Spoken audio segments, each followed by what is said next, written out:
আসসালামু আলাইকুম। সবাই কেমন আছেন? আশা করি সবাই ভালো আছেন। আলহামদুলিল্লাহ আমিও ভালো আছি। আজকে আমরা চলে এসেছি স্ট্রিট ফুড খাবো। তো সেটাই আপনাদের সাথে শেয়ার করব। এই যে আমরা এখন আহ, পাস্তার অর্ডার দিয়েছি এখানে এবং পাস্তাটা রেডি করছে।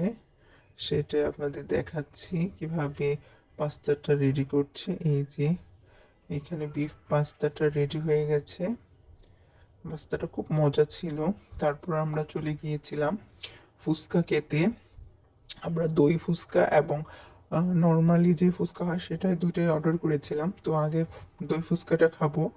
তো এখানে দই ফুচকাটা রেডি করছিল আর আমি দাঁড়িয়ে দাঁড়িয়ে ভিডিও করছিলাম। তো এই যে দেখতেই পাচ্ছেন দই ফুচকা রেডি হয়ে গেছে। তো আমরা দই ফুচকা খেলাম। উম, এখানকার দই ফুচকাই ফার্স্ট খেলাম। মোটামুটি ভালো ছিল। যেহেতু ওনারা নতুন শপটা দিয়েছে, তো ওনাদের সাধ্যমতো চেষ্টা করেছিল। তো তারপর আমরা নর্মাল যে ফুচকা টক দিয়ে সেটা ট্রাই করছিলাম। এটাও মোটামুটি ভালো হয়েছে।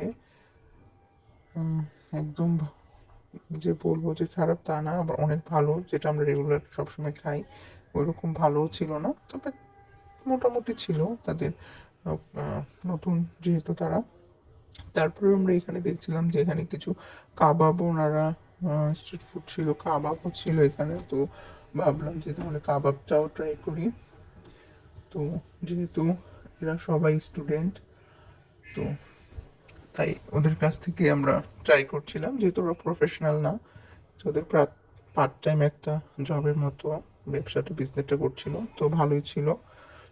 তারপর আমরা মিট বল নিলাম আর অবশেষে আমরা মালাই চা খেলাম।